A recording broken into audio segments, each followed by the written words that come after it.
kita terlebih dahulu menyanyikan lagu Indonesia Raya untuk menghormati negara kita serta pahlawan-pahlawan kita ya. Menyanyikan lagu Indonesia Raya dimulai.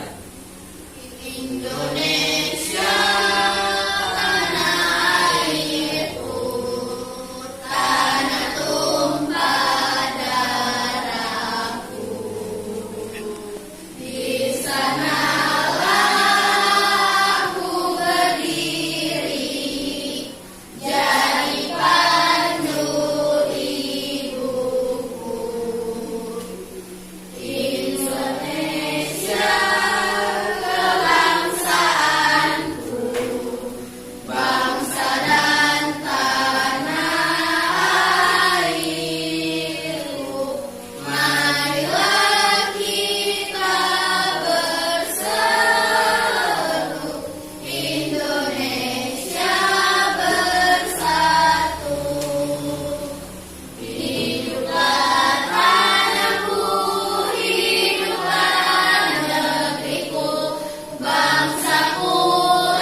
Alika, Anggita, Olivia, Alzeti, Azahra Nabila, Devi, Evelyn, Khairun Nisa, Mozart, Nadine, Nur Ayu Fadilah, Fitri Mandasari, Putri Maharani, Rapida Delia, Reva Alzeti, Rita Arianti, Safira Ega Maharani, Cecil Amelia, Siska Ramah Dani, Sonia, Sri Marianti, Tasya Julieta, Yeyen Herawati, Yuni Malsatila. Berarti hanya satu yang termasuk lagi. Seperti biasa, sebelum memulai pelajaran kita tilawah Al-Quran terlebih dahulu. Bukalah Al-Qurannya. Ngaji hari ini surat Ad-Duha, Ad-Din dan juga An-Nas. Ya, bukalah semuanya. Sudah? Nah, ayo baca Bismillah bareng-bareng.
syu'abul iman.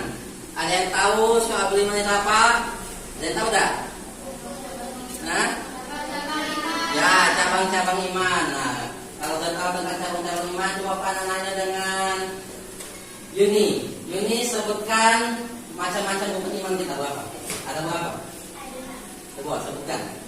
1 beriman kepada Allah, Ya. 2 beriman kepada kitab, 3 beriman kepada malaikat, 4 beriman kepada Rasul, 5 beriman kepada hari kiamat, 6 beriman kepada qada dan qadar. Ya, benar. Itu ya, Nak ya. Rukun iman kita ada kita umat Islam wajib mengetahui ya, wajib mengetahui dan wajib mengimani.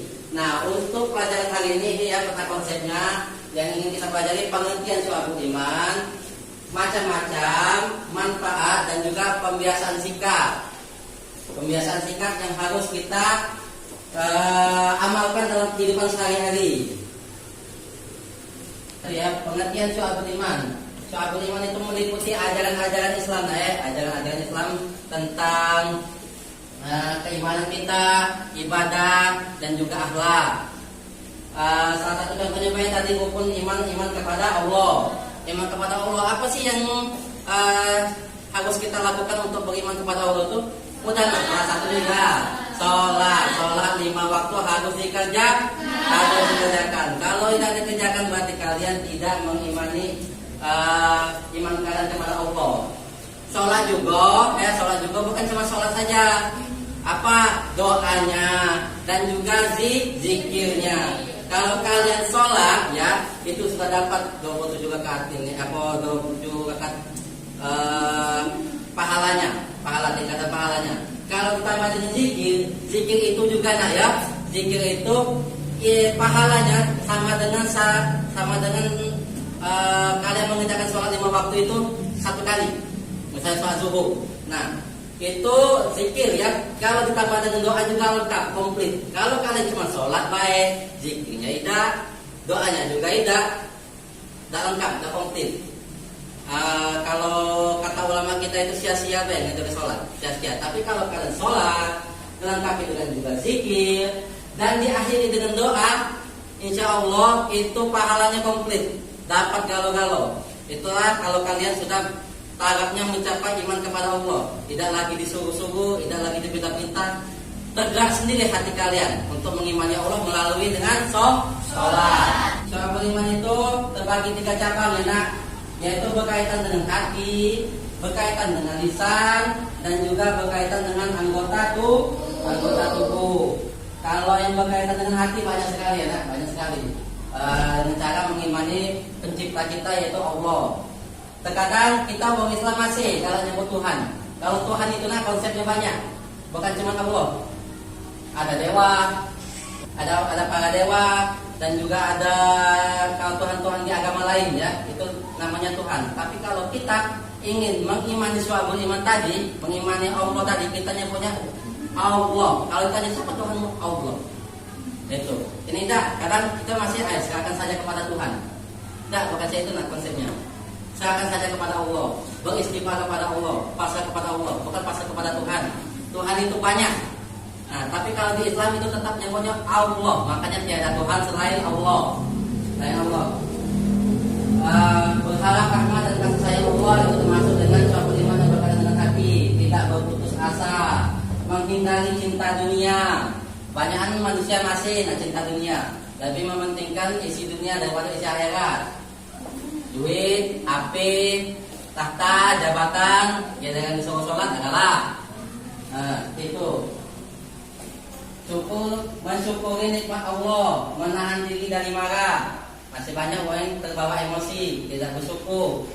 Kadang kita masih lebih melihat ini nah ya, kelebihan orang lain daripada kelebihan diri kita sendiri. Itu tidak bersyukur tadi. Kita melihat kakak itu gantengnya, padahal di mata orang lain tidak. Malah kita yang lebih ganteng. Bisa baik itu. Kita melihat orang lain yang lebih sempurna, padahal orang lain yang bisa melihat kita sempurna. Karena kita tidak mensyukuri apa yang sudah diberikan Allah kepada kita, jadi kita menganggap diri kita itu jelek, tidak bagus, masih banyak kurang. Padahal di mata orang lain bisa saja kita yang lebih sempurna. Seperti itu, nah.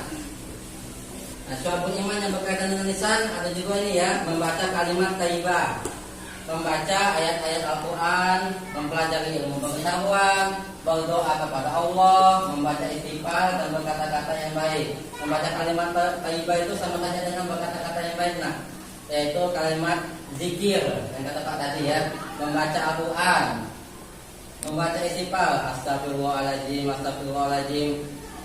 Sering kan kalian mendengar di ceramah-ceramah itu lebih baik kita mengucapkan istighfar 1000 kali daripada kita ngerumpi. Karena ngumpi ujung-ujungnya nanti kan menyakiti hati orang lain. Nah, kalau membaca istighfar kita mendapatkan apa? Pahala. Syu'abul iman yang berkaitan dengan anggota tubuh juga banyak, nah ya, menjaga kebersihan, melaksanakan sholat fardu dan sholat sunnah, sedekah, zakat, menghormati tamu, puasa wajib, haji, itikaf, nazar, memenuhi sumpah, kafarat, menjaga aurat. Nah, kalian yang perempuan ya, sangat diutamakan untuk menjaga aurat. Aurat kalian itu tuh seperti mahkota. Mahkota patut untuk dijaga. Bukannya diumbar-umbar, dijajah kayak barang. Seperti itu. Di dalam Islam, wanita itu kata Rasul dijunjung tinggi harkat martabatnya. Karena apa? Itu tadi seperti mahkota, harus dilindungi, harus dijaga. Kalau ibarat kata itu seperti harta karun, tidak boleh uang lembeknya masing-masing, tidak boleh dicuri, harus didapatkan dengan usaha, dengan ikhtiar, dengan doa. Nah, dan juga ibarat kata itu tidak bisa didapatkan dengan semudah membalikan telapak tangan. Nah itu. Kalau kalian seperti kata perempuan yang di luar itu perempuan yang mohon maaf ya, perahan itu berarti kalian tidak menjaga mahkota kalian, nah, tidak menjaga aurat kalian. Islam sangat menekankan untuk menjaga aurat, jangan diumbar-umbar. Untuk mempelajari soal iman ya, nak, mengokohkan keyakinan kita terhadap rukun iman. Dan tadi kata Pak ya, kita jangan hanya mengetahui saja, tapi kita resapi, kita dalami hati kita dan kita aplikasikan kepada ke dalam kehidupan kita sehari-hari. Memiliki komitmen untuk memiliki komitmen yang tinggi terhadap rukun Islam tadi. Itu yang kita tadi sudah kalian pelajari, kalian ketahui, kalian amalkan. Akhirnya apa? Kalian bisa memiliki akhlak yang mulia. Nah, syu'abul iman bisa kalian aplikasikan terhadap sikap kalian, yaitu melalui sikap disiplin, sikap jujur, dan sikap bertanggung jawab. Membiasakan sikap disiplin, itu ya, mulai kedisiplinan dari diri sendiri. Kalau kalian tidak memulai dari diri kalian sendiri, siapa lagi? Sikap disiplin itu apa yang disuruh-suruh? Tidak bisa diperintah-perintah, harus ada kemauan dan niat dari hati. Memulai dari hal kecil, hal kecil baik. Contoh ya. Kalau biasanya bangun siang, bangun jam 7, bangun jam 8. Kalau kalian ingin mengubah diri, mengubah sikap kalian, ya, untuk lebih disiplin, bangun jam 5 subuh. Apa yang dilakukan pas bangun jam 5 subuh? Ada yang tahu? Sholat subuh, bukan buka HP, bukan buka chat. Sholat subuh, menguatkan niat tadi, niat kalian untuk disiplin. Dan itu ya. Hal selanjutnya menentukan target dan tujuan yang akan dicapai. Fokus pada target dan tujuan kalian. Kalau kalian hari ini targetnya apa sih? Nah, misalnya itu. Saya hari ini kalau ke sekolah pengen hafal surat Al-Quran, misalnya itu. Atau hari ini ada ujian. Pokoknya target saya harus sukses ujian, dapat nilai yang besar. Harus ada target setiap harinya. Bukan cuma bangun, mandi, sekolah, balik, makan, tidur. Seperti itu, harus ada target yang kalian capai setiap harinya untuk membiasakan sikap disiplin. Selanjutnya membiasakan sikap jujur, menjadikan nilai-nilai kejujuran sebagai prinsip hidup. Bertekad menghindari kebohongan, pemalsuan, penipuan, menunaikan tugas, berkomitmen selalu jujur, meningkatkan kualitas diri, mencari cara untuk selalu jujur dan berlindung kepada Allah. Nah ini jujur tadi. Kejujuran itu sangat sulit sangat sulit untuk diterapkan. Karena apa? Karena kalau kita jujur dinilai orang lain mencari muka. Sikap jujur itu bisa dilakukan dengan tidak berbohong, tidak menipu, tidak memalsukan sesuatu. Tidak menipu contohnya baik. Kalau dari kalian dan niat untuk belajar ke sekolah atau sokongan di sekolah atau infak yang awalnya infak 5.000 kalian dikumpul dengan membentuk pak mau ke 10.000 pada cuma 5.000. Itu niatnya sudah tak bagus itu. Bukannya bersikap jujur malah kalian berbohong. Terakhir, cara membiasakan untuk bertanggung jawab. Ingat bahwa setiap perbuatan akan dimintai pertanggungjawaban. Segera menyelesaikan tugas, tidak menunda-nunda, menjadikan konsisten sebagai prinsip itu. Nah, itulah yang perbuatan untuk dimintai pertanggungjawaban. Setiap perbuatan yang kalian lakukan di dunia ini pasti akan dimintai pertanggungjawaban. Tidak di dunia, maka akan dimintai di akhirat. Apa saja itu? Apa saja, entah kalian mencuri, entah kalian itu berbohong, entah kalian itu menipu, ataupun kalian mengiwong sama baik. Itu juga dimintai pertanggungjawabannya di akhirat. Bisa saja langsung dibalas Allah di dunia, bisa saja itu contohnya apa? Dengan sakit, mendapatkan musibah, misalnya kayak kecelakaan, ataupun kehilangan uang, ataupun kebakaran, itu bisa saja. Nah, itu kalau kita melihat ke belakang, apa sih perbuatan yang sudah saya lakukan sehingga saya mendapatkan azab ini atau musibah ini? Itu bisa dibalas Allah pada saat di dunia. Ataupun ada juga orangnya sudah melakukan kejahatan banyak sekali seumur hidup, tapi dia leha-leha baik, dia malah tambah kaya, dia malah tambah berduit, hidupnya senang-senang, tidak kasih kekurangan, tidak pernah sakit. Tapi tunggulah baik di akhirat. Di akhirat nanti langsung dibalas Allah. Entah itu dengan cara disiksa di azab kubur ataupun di neraka. Ya, nah, ada yang ingin ditanyakan? Ya, Sabila. Contoh cabang iman yang berkaitan dengan lisan ya. Banyaknya ya. Lebih dari 70 contohnya ya.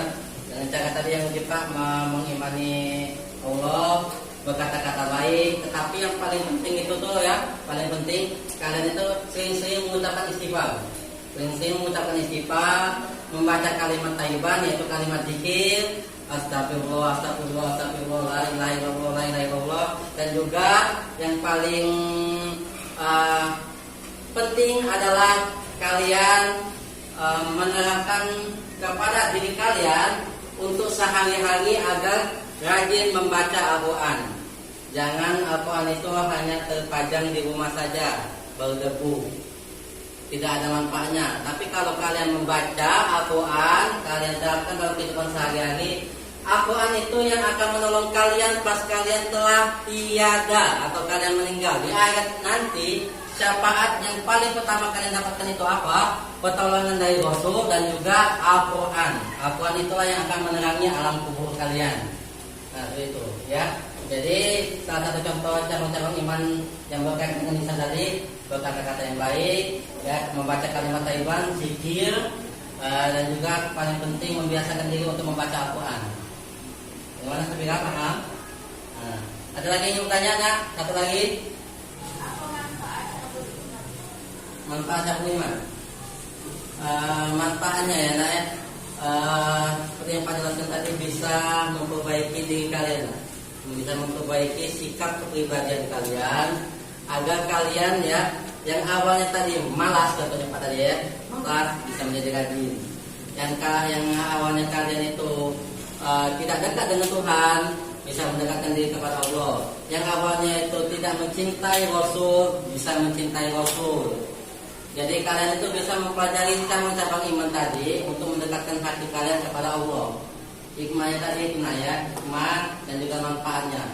Banyak sekali manfaatnya. Contohnya tadi itulah Pak, yang awalnya kalian tidak mengenal Rasul, kalian bisa mencintai Rasul. Kenapa? Ketika kalian mempelajari iman, salah satunya apa tadi? Mengimani kitab-kitab Allah dan mengimani Rasul-Rasul Allah. Jadi kalian yang awalnya tidak mengenal menjadi mengenal. Yang awalnya tidak mencintai Rasul akhirnya mencintai Rasul. Itu paham Alika? Nah, dah ya. Baiklah ya nak, untuk penutup Pak kasih sedikit jangan ya, yaitu dirikanlah sholat ya, rajin-rajinlah membaca Al-Quran. Karena apa? Sholat dan Al-Quran itu yang akan menolong kalian di akhirat yang akan menolong kalian di akhirat. Tidak akan ada siapapun yang menolong kalian di akhirat kecuali duitku itu. Kecuali duitku itu Al-Quran, ya, dan juga ini aku syafaat Rasul ya. Dan ada satu hal lagi, yaitu doa anak yang soleh. Kalau kalian nanti sudah berkeluarga, didiklah anak-anak kalian menjadi orang-orang yang soleh dan soleha. Insya Allah juga akan menolong kalian di akhirat. Tak kata yang bisa menolong kalian kecuali itu. Paham ya? Jadi untuk penutup Pak akhiri sekian dan terima kasih. Wassalamualaikum warahmatullahi wabarakatuh. Waalaikumsalam warahmatullahi wabarakatuh.